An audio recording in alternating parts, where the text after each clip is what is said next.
She was 15, old enough for Rome, too young for anything else. Her name was Aurelia, daughter of Senator Publius Galerianus, born into marble, raised in silence. From the age of 7, she was taught to walk without sound, to lower her gaze, to treat her body as an offering, not a possession. Virtue, they told her, was in stillness.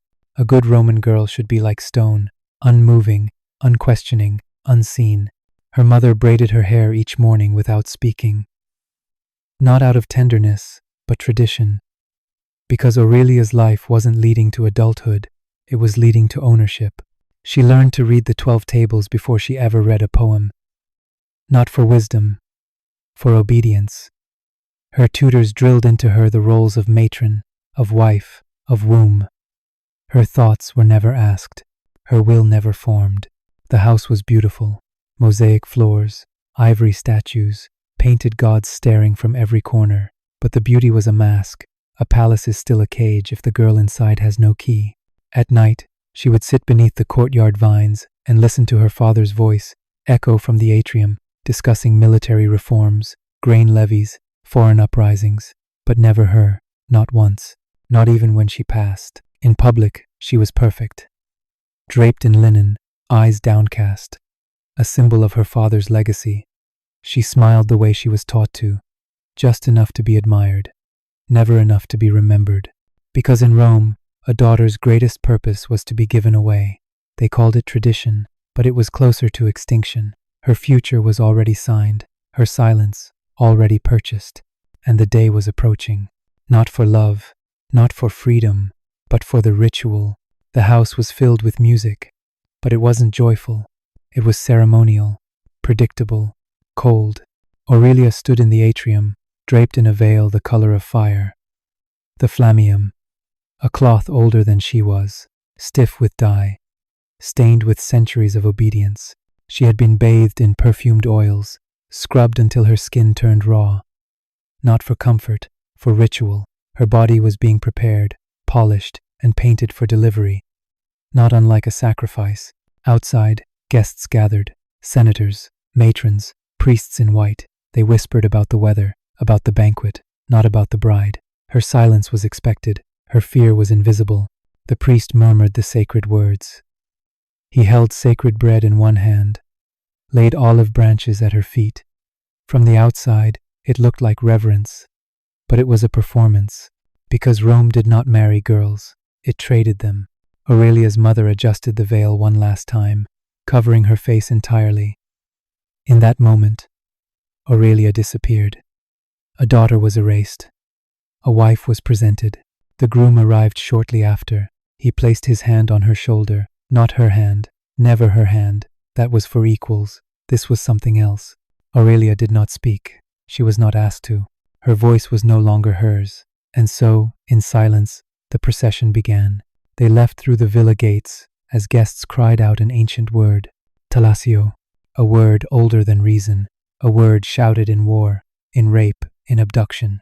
No one knew exactly what it meant, but every Roman wedding began with it. Because every Roman wedding began as theater, a reenactment of conquest, a ritualized abduction with music instead of screams. The bride walked slowly toward a house that was not hers, surrounded by laughter that wasn't for her, and behind the veil, her breath shook, but no one looked closely enough to notice. He waited at the threshold of his domus, back straight, armor polished, mouth tight. Marcus Decimus Gallus, 32 years old, decorated twice in the Germanic campaigns, praised in the Senate for valor, known in the Forum for silence. Aurelia had seen him once before. From across the garden, he did not smile. To his peers, he was the ideal Roman man, stoic, disciplined, commanding. To Aurelia, he was a stranger twice her age, whose eyes never met hers. As she crossed into his home, her foot stepped over the ceremonial hearth, a symbolic threshold, and in Roman law, a transformation. She was no longer Aurelia, she was Galina, his wife, his property. Marcus's household stood in rows, servants, tutors, soldiers, scribes, all lined up to watch the new possession enter. She wore the red veil, he wore his military cloak. She held the wedding torch, he held a scroll, a marriage contract, signed by men, read aloud by priests, never explained to her. To Marcus, This wasn't union, it was acquisition, a way to secure lineage, political ties, a future son, a controlled body in his household to reflect his power in public. They walked together through the long corridor, paintings of battles, statues of ancestors, Aurelia's world shrinking with each step. At the end of the hall, a door waited. Behind it, a bed draped in white linen, laurel branches at the corners, a jug of wine, a locked box of jewelry she would never open. Marcus did not speak. He nodded once to the priest, once to the torchbearer, then opened the door. No one followed, because what came next was sacred, not to the gods, to the men who had written the laws. The chamber was silent, not with peace, but with law. Aurelia stood in the center, her red veil removed, her hair unpinned. Beside the bed, a single torch burned low. Its smoke curled upward like a prayer no one would answer. The room smelled of oil, wax, and crushed herbs, rituals, not comfort. She wasn't alone, but there was no one to help her. Only the gods of the hearth, carved in stone, watching with frozen eyes. Her husband entered without a word.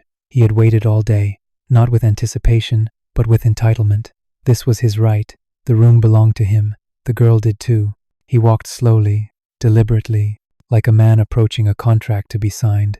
She didn't flinch. She had been trained not to. He reached for her hand. Not tenderly, symbolically. This was the moment the empire considered holy. A girl, a man, a bed, and silence. Outside, musicians played. Guests laughed over wine and roasted lamb. But inside this room, there were no witnesses. Only the torch, only the walls, only the gods. He took what Rome told him he could take. There were no cries, only breath, shallow, controlled. She had been told to be still. That resistance was shameful. That endurance was honor. Her body was not hers. It never had been. Afterwards, the torch was left to burn out on its own. No one entered. No one checked. Because to speak of what happened here was forbidden. Not because it was sacred, but because it was shameful. Rome did not record the screams of its brides, only their lineage. And so the night passed. The bed was remade. The blood would be examined. The girl would be praised. And no one would ever ask if she was afraid. The wedding was over, but the silence remained. Aurelia was no longer called by name. Only wife, only daughter-in-law, only vessel. The house moved around her like she wasn't there. Servants cleaned. Priests came and went. Family members brought figs and congratulations. No one asked how she felt. In the mornings, she was expected to rise, pray, prepare, not for joy, but for inspection. Was there bleeding? Was there pain? Had she conceived? Midwives whispered. The matron of the house watched her walk. Old women exchanged looks. Her worth now lived between her thighs. At meals, she sat beside a husband who barely spoke, across from elders who praised discipline and sons. Her body was discussed like livestock. Her eyes, her hips, her blood. She stopped speaking, stopped reading, stopped writing. She walked slower, felt heavier, like something inside her had collapsed without a sound. In the garden, she watched ants build tunnels and wondered if they too were told when to kneel. No one read her poems, no one cared about her thoughts, only if she was pure, only if she obeyed. Rome praised virginity, but only as a transaction. Once married, Aurelia's silence was not a virtue. It was expected. Her value lived in what she didn't say. At 15, she moved like a statue painted with makeup. She had duties, she had rituals, she had nothing of her own. And still, the walls felt closer each day. The villa echoed with everyone's voice but hers. She bled, she prayed, she waited, and no one listened. The villa was quiet again. Days had folded into ritual. Aurelia woke, bathed, dressed. Ate only when told, spoke only when addressed. But something inside her had not died. Not yet. In the garden, behind the statue of Juno, she found a scrap of cloth, a piece of old linen, fraying at the edges. She hid it in her sleeve, waited until twilight, when the servants were gone, when the shadows were longest. She dipped the corner into soot, pressed it against the stone, and wrote, not a letter, not a prayer, a single line, her own words, her only act of rebellion. No one would see it. No one would understand. But it was hers. Her voice, hidden behind a goddess who never protected her. A message she could never say aloud. It was not much, but it was something. In a world that measured her by blood and obedience, Aurelia had left behind a truth no census could erase. A trace of herself, still speaking, still trying to be heard. It happened in the second spring. She was 16. The pregnancy had been quiet. No celebration, no garlands, just quiet nods from midwives and muttered blessings from priests.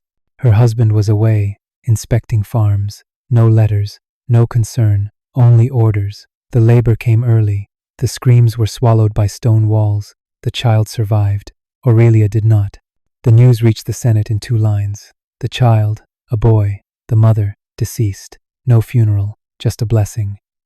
Her name recorded beside his in a ledger, then scraped away in the next revision. The portrait once painted of her in the atrium was altered.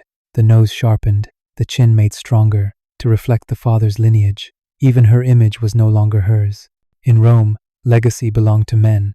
Women were vessels, their memory held only if convenient. Aurelia became a caution, not a tragedy. A wife who fulfilled her duty.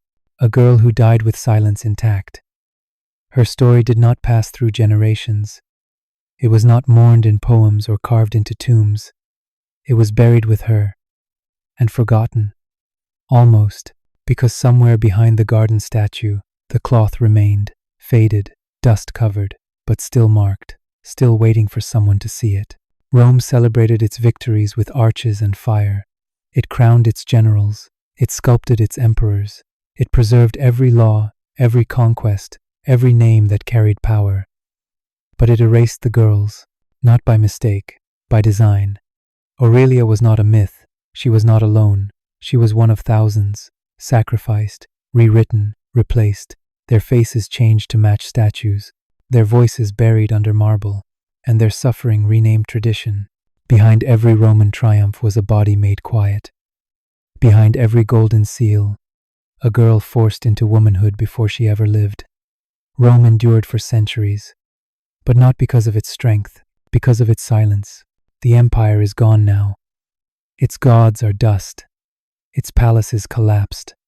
But if you listen carefully beneath the broken stone, under the crushed mosaic floors, you can still hear something. A breath, a whisper, the echo of a girl who once wrote a poem and dared to hide it. She was never meant to be remembered, but you remember her now. Here's a clean and on-brand CTA for your style. She was never meant to be remembered, but you remember her now. If you believe stories like Aurelia's still matter, subscribe, and tell me in the comments which state you're watching from. I read them all.